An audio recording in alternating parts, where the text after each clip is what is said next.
What's going on, New York Giants fans, NFL fans, viewers of the channel? Welcome back. Big Blue in the Bronx, back again. AGP, that's kind of my nickname, if you will, if you know me personally. In this video, I'm going to talk about a subject that a lot of people don't talk about. Of course, it's been, the main headline in the past week, but who it really affects has not been talked about. And we'll get into that deeper and deeper in this video. This video is very opinionated, but it's also backed up by facts. I'm very vocal on this subject. I have been, not recently though, because it hasn't come up before this week. I talked about it a little bit on Monday on the Boys in the Big Apple podcast. I talked about it there with Sean and Luca, but a lot of people don't see who this affects. And it's unfortunate that, a lot of content creators don't make videos about these things. Last year when they canceled the preseason, no one made videos other than just to say they canceled the preseason. Now it's mock draft season, and I do mock drafts. But especially around this time when the certain events have been happening and people haven't been realizing, who this affects. So we'll get into it.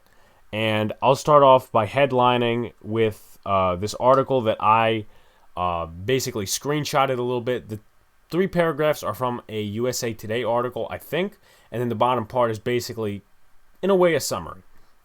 So let me basically run this down, and I'll read it just now before I get into what teams opted out and stuff like that. The NFL Players Association continues to push against the NFL's desire for in-person workouts this spring. The union wants an all-virtual offseason, arguing it is the smartest and safest approach. NFLPA President J.C. Tretter told players on a call Friday the union will urge players not to show up if teams conduct in-person organized team activities, Tom Pelissero of NFL Media reports. We've been telling them it's voluntary and we're not going to go, Tretter said via Pelissero. Tretter is the NFLPA president and he's the center for the Cleveland Browns. And since he took that statement, it seems to be weird, kind of a coincidence, because we started talking about this on Monday. Stuff started happening on Tuesday. So let's get into this, and I'll get into the deeper stuff in a little bit. But teams that have opted out of this because of the union's pressure, that's my opinion. I think it's pressure. Honestly, that's just my opinion. The Bucks have opted out. The Bears have opted out. The Seahawks have opted out. The Raiders have opted out. The Jets have opted out. The Steelers have opted out. If I'm missing anybody, those teams opted out. So it's been about 10 teams, if that, have opted out so far of the off-season workouts that are in person. And there's a lot of hypocrisy within this. I honestly don't take for granted the amount of danger this virus can bring us. I had the virus, so don't say, oh, you don't understand. But unfortunately, a lot of people have died from this virus. But a lot of these things that, sports leagues are trying to do in terms of making new rules and setting new standards, I think they're using the pandemic as an excuse. And that's not really, that's unfortunate. Because a lot of people are getting away with murder just, using the pandemic as an excuse, as I just said. So let's point out the hypocrisy. And people know that I'm for players' rights and stuff like that. But again, hypocrisy. So let's put up some bullet points. For getting rid of OTAs, minicamp, no in-person workouts, whatever. If the players want to protest, why don't they just opt out? Let's go back a couple of months. Yearish. April, May, June. Those are the months workouts and stuff got canceled. That's all virtual. They did it via Zoom meetings and stuff like that, That's when the virus really hit, beside March, but there were no workouts in March. So we didn't know. And even going into July and August, we didn't know as much as we do now, meaning scientists, about the virus. Whether you agree with the research, whether you disagree with the research, I'm open to opinions. I respect people's opinions. In certain opinions. Not all opinions, because I think some opinions are stupid. That's just me. But why not opt out in 2020? For all these players that are, saying the COVID risk, you played in 2020. J.C. Tretter, he played in 2020. Some of these players, they played in 2020.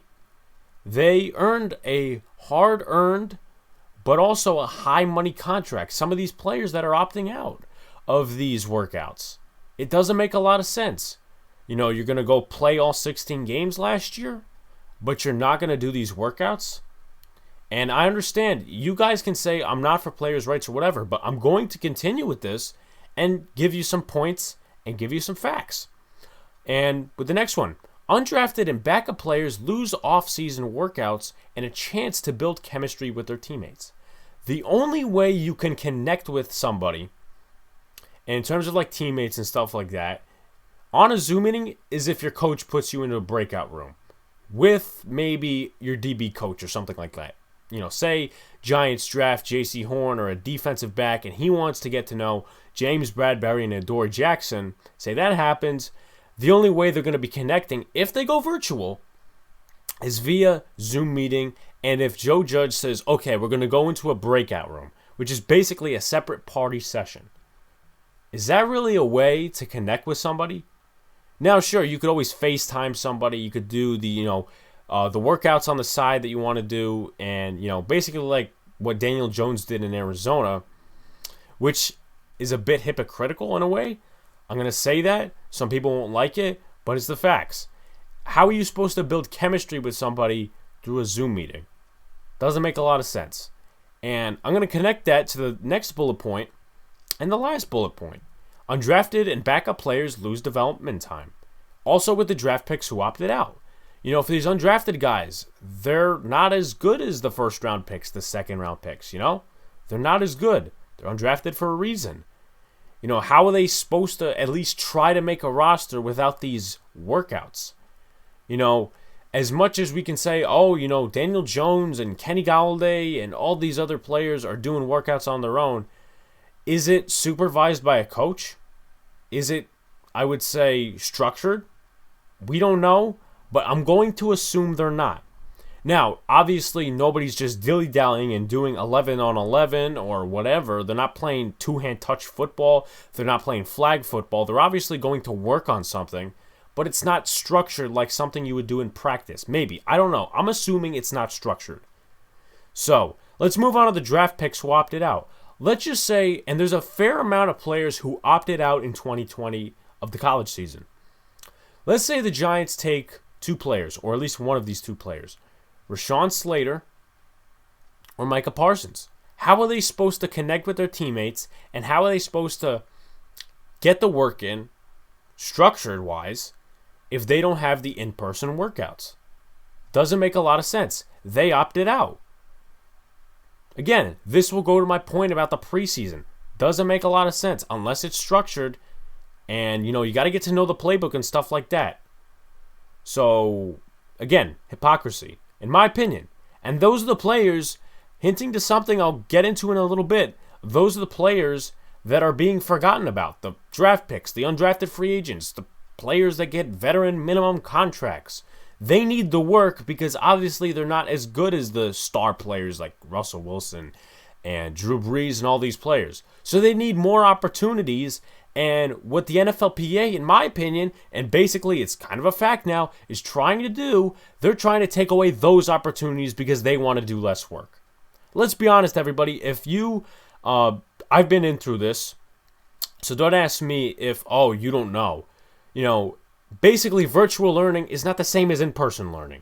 If you're in high school, if you're in elementary school, if you're doing virtual learning via Zoom meetings, you're not doing as much as you would in school. Don't even say it's the same because I've been through that crap the last couple of months. Again, the vaccine is out. Once again, goes to research and stuff like that. If you don't want to take the vaccine or whatever, listen, whatever your opinion may be, research is better now than it was how many months ago. We know more about the virus. Okay? You played 16 games in 2020 when we didn't know enough about the virus, and the vaccine wasn't out, and there's different types of tests that weren't out.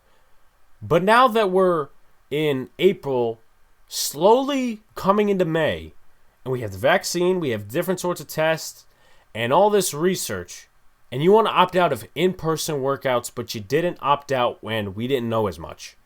Doesn't make a lot of sense. This one is probably one of the best ones that I've pulled up so far. Instead of protesting the workouts, why not work with the NFL for safer protocols? I don't like billionaires. especially ones that are very scummy like Daniel Snyder and a lot of owners across the league in sports and stuff like that.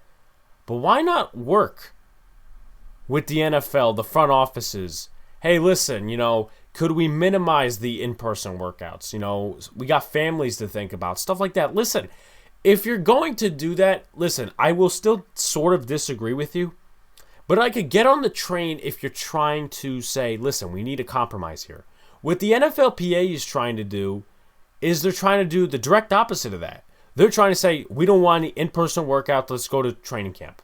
Which again, I will pull up some facts which basically debunk the fact that people say, oh, OTAs are not needed, in-person workouts are not needed, preseason is not needed. I will debunk those narratives because it's a casual narrative.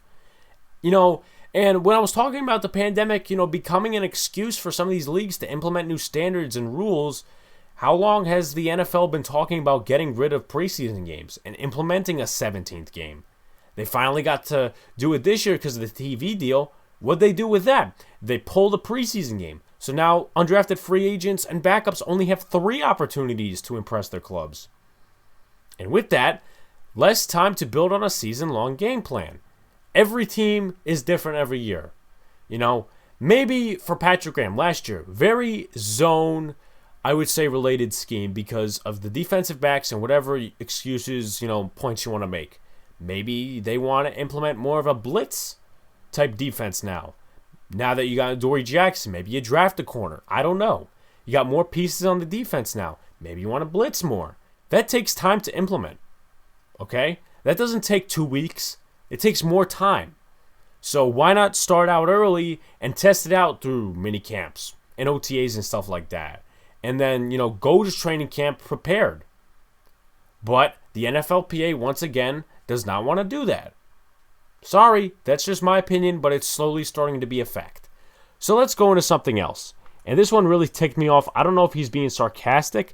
I don't know if he's being real. I don't know what perspective he's talking about or talking into. So let's pull up this quote from a USA Today article. Buccaneers head coach Bruce Arians has pointed out that a virtual offseason program benefits veteran players. If we lose spring, young players are not getting developed.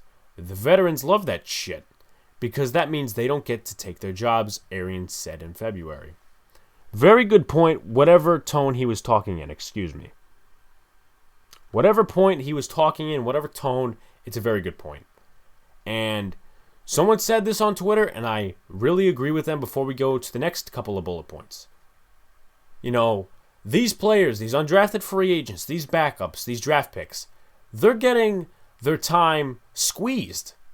They're getting less time because the NFLPA wants more for them.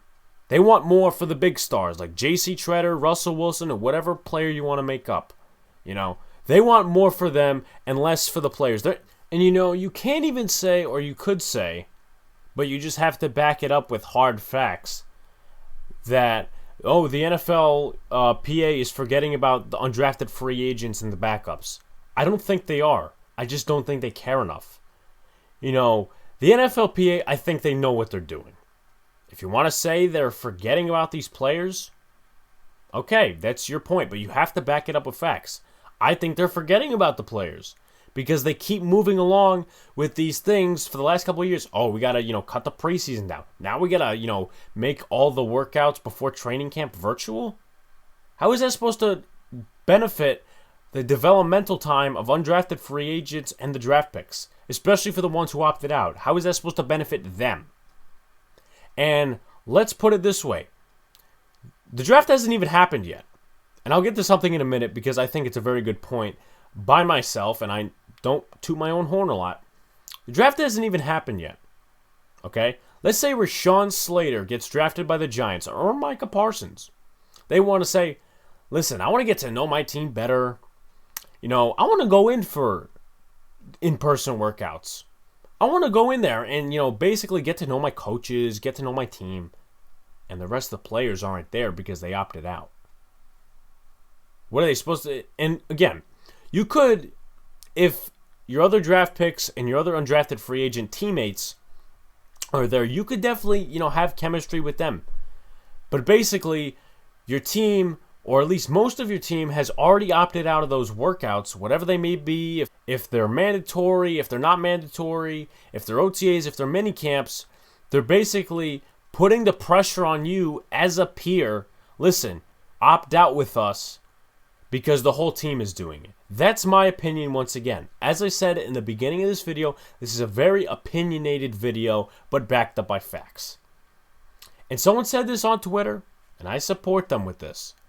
If there's an undrafted free agent, and obviously the NFL has cut the preseason to 3 games. If there's an undrafted free agent that happens to take a spot, or maybe a draft pick, or maybe, a backup player that doesn't get a lot of time on the field, earns, about $845K a year. If they happen to take a place of a veteran star or a real star player, I won't be mad. I'll be surprised. I won't be mad, though, because what does that say? The coaches, obviously, the whole phrase is, the coaches know more than the fans. That's obvious. We know that. For the beat reporters that were saying the stuff about Ryan Connolly last year, that's a different topic. That says something. For the undrafted free agent, backup player, whatever you want to call them. That says, in less opportunities over the last couple of years, that undrafted free agent, and maybe obviously it doesn't collaborate all years, obviously, let's just say, in a different subject, that the player was bad for the last couple of years, but good. Obviously, you know what? Let me re-explain it. In less opportunities, the undrafted free agent, the backup player, has proven more than the veteran, high-paying contract, whoever he replaces on the roster. He proves that he is more worthy of a roster spot than that veteran who wanted to opt out of the regular workouts. Would I be surprised once again? Yes, I would. But I would not be disappointed. Because if that undrafted free agent, that backup, whoever, worked their ass off while their team is sitting at home being hypocrites, and that, once again, undrafted free agent worked their ass off and they got a roster spot, well deserved. If they start out struggling through the season, will it be a bad decision? We'll see what happens and, basically what happens across the league. But if it's good for the long term, then that's going to be turning heads in the NFLPA saying, okay, now we want the in-person workouts back. So let's go to something that basically has been a narrative for a long time by the casual fans of the NFL, the preseason. Obviously, the NFL had no preseason last year, which was a brutal mistake. And now they shortened it to 3 because they added a game onto the season. Let's go to the whole entire negatives of cutting the preseason. Whether it be last year or whether it be cutting a game this year. Undrafted players have less opportunities to impress their squads in live games. That's self-explanatory. You got 4 opportunities. You had no last year. Now we're going to cut down to 3. And it's not even a guarantee you make the roster. For undrafted free agents, backup players. I keep mentioning their names because it's so disappointing what the NFLPA is doing. In my opinion, but it's going to turn out to be a fact in the future. I think a lot of players are going to be scared to be backups in the NFL. That's just my opinion. Obviously, once again, they'll have less opportunities. Whether it be reps in training camp with like the third team, the second team, and now you go into preseason games, and maybe one of those preseason games, the first half is going to be taken up by the starters, so you'll have less and less time. Doesn't make a whole lot of sense. But once again, that's what the NFL did by, reducing the preseason to 3 games. New coaching staffs, players cannot test game plans in real time.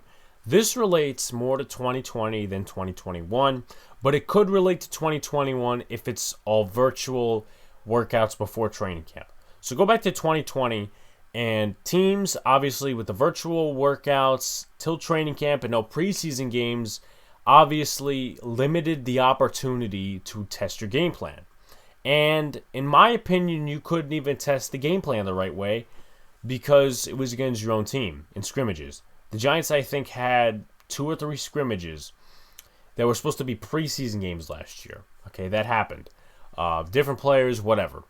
And Let's skip down to something else that kind of relates to it. Example, offensive linemen will study the rush moves from their teammates across the line of scrimmage. If you're Andrew Thomas and you keep facing Lorenzo Carter in a scrimmage or in training camp, you're going to get to know his moves. That's obvious. I mean, Andrew Thomas will seem like a stud in practice, but he may get, absolutely obliterated in a game. And you won't see that in a scrimmage. You will actually see that maybe a little bit in a preseason game. Maybe against somebody like Zadarius Smith. Maybe against somebody like Preston Smith. I'm referencing that because the Giants were supposed to play the Packers in the preseason along with the Jets, the Patriots, and I forget one other team, the Titans. So there's a couple examples for you.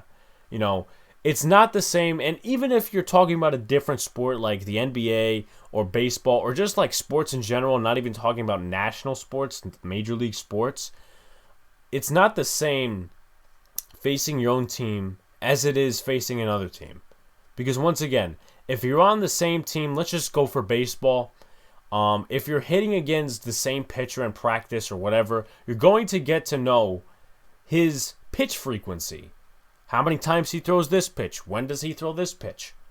So, once again, the utter difference between facing another team and facing your own squad. That's the problem with the alternate site.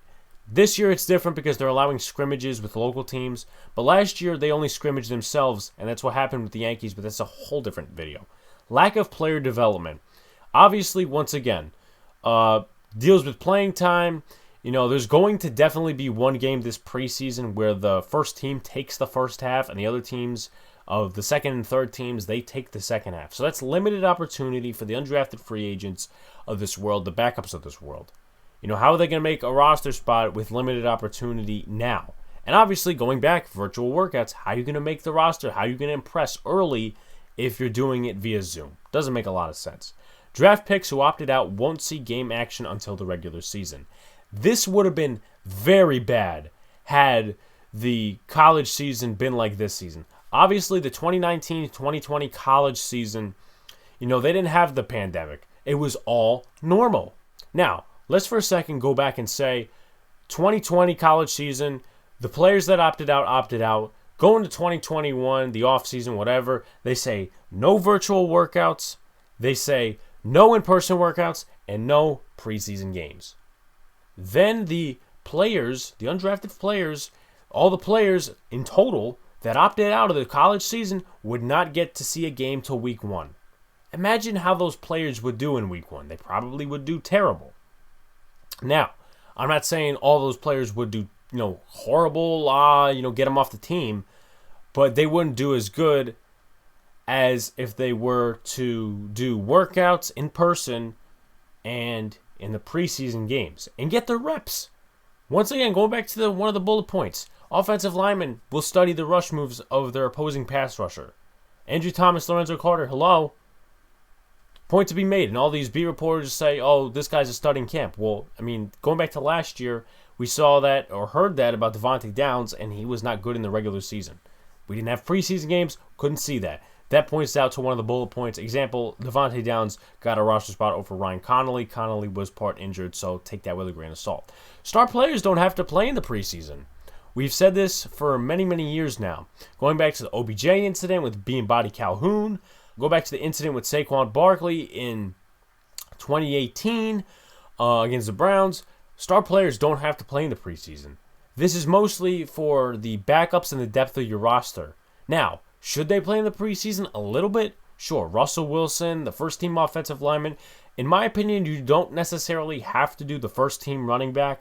You don't necessarily have to do the first team wide receivers. Offensive linemen, it's important, especially if you got rookies on the offensive line. Quarterbacks, it is important to get game reps against other defenses, other team one defenses.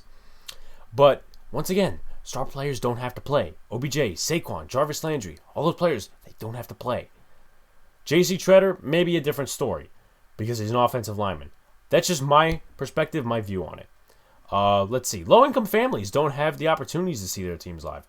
If you live in Nashville, and I'm not saying Nashville's a poor city, but if you live either in a poor city or you're just a low-income family, preseason games by far are cheaper than regular season games, primetime games, stuff like that. And let's just say for the last 3 years, I'm going to use an example. It's a fake example, but it still relates. For the last 3 years, you've been going to preseason games. You've been going to at least one every year for the Giants.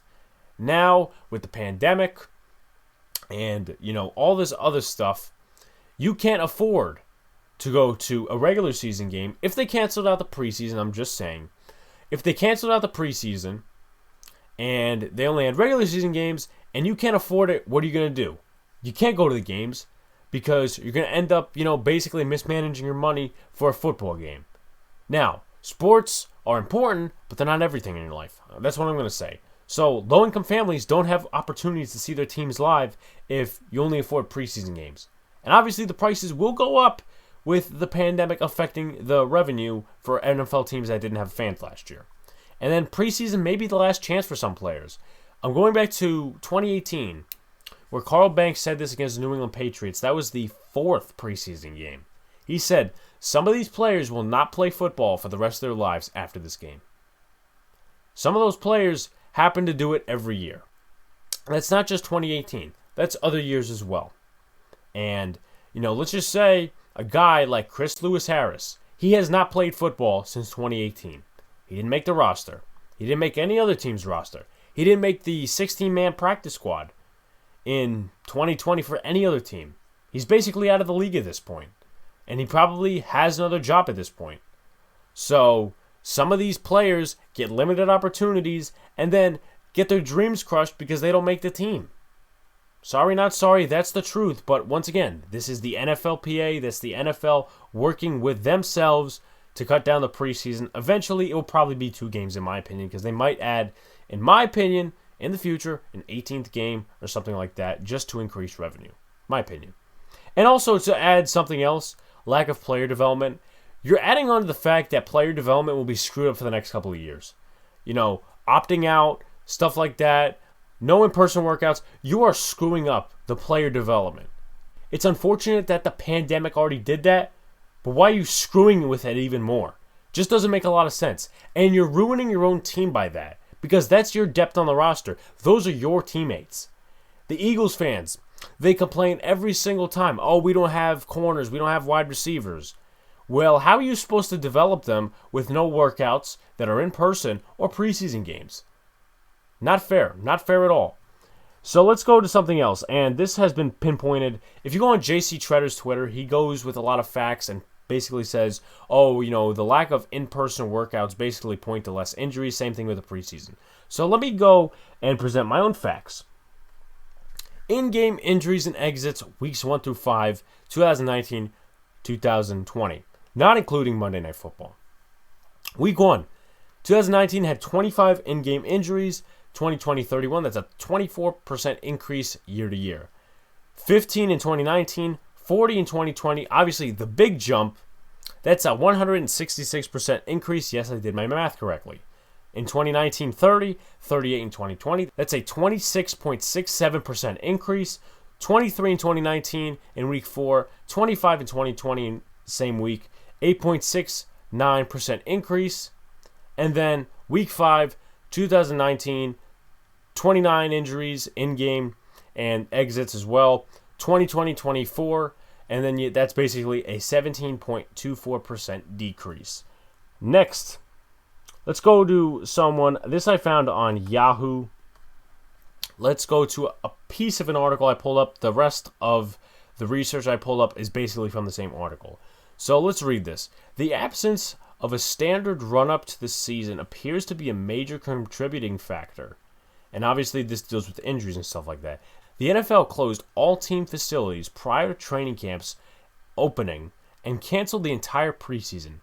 Realistically, in the NFL, in college football, not having that spring and summer prep for the NFL, the OTAs, and the minicamps, losing all that preparation time they have, I think is probably very detrimental for their injury risk. This is Lyle Kane. He's a doctor. They just hadn't done football-related activities for so long. It doesn't matter how hard you train.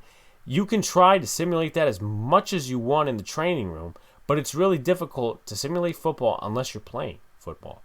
That's the point. Going back to, virtual workouts, in-person workouts, workouts like Daniel Jones going to Arizona. You can simulate that as much as you want. But not doing that on a daily basis for a repeated amount of time, it's not the same. It's not. This is what he says. So let's go to something else that basically points to my facts, my opinion. In only the first 12 days of camps opening that year, 2020, there are reported 10 Achilles tendon injuries, a stunningly high rate. 2 additional Achilles injuries were reported over the following 17 days, which included the first 2 weeks of preseason action, according to a report in Journal of Orthopedic and Sports Physical Therapy. Let's point to one more injury note, because I do have to include this. 16 MCL tears and 11 ACL tears in training camps preseason of 2020. Now, the average over the last 5 years, 13 MCL tears, 10.8 ACL tears. But with these facts, there were more concussions in the last 5 years on average than in 2020. So that is something to point out, I guess, with no preseason games. But let's wrap up this video. What do I want you guys to take from this video? I want you guys to form your own opinion. I kind of want you guys to think like me. That's kind of the point of this video.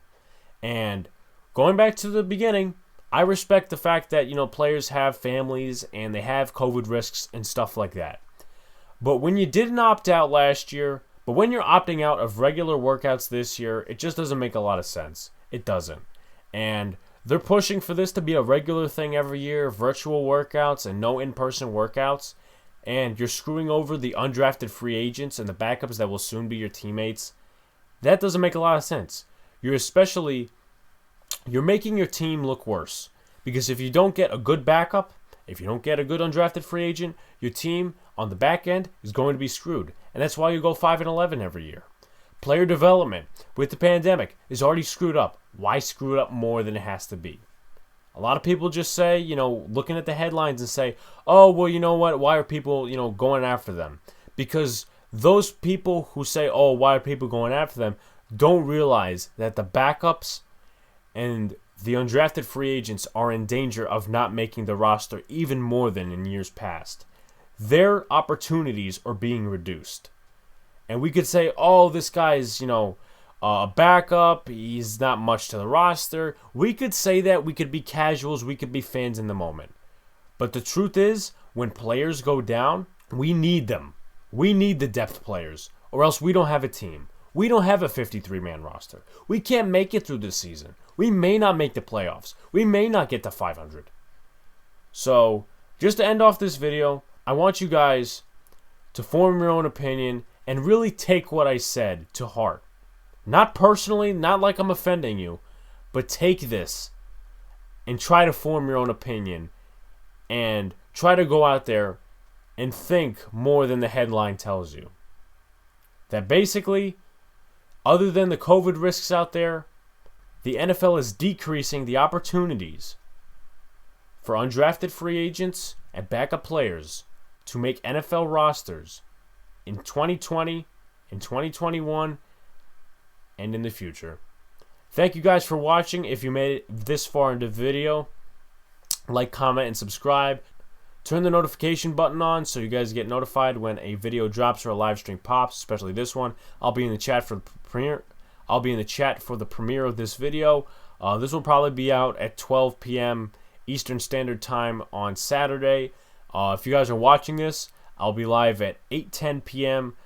Big Blue in the Bronx podcast will be live on YouTube, and I'll be basically talking about my journey on YouTube because April 17th, which obviously is going to be the day this is released, is the year commemoration, anniversary, whatever you want to call it, that I've been on YouTube, and I'm going to talk about my journey.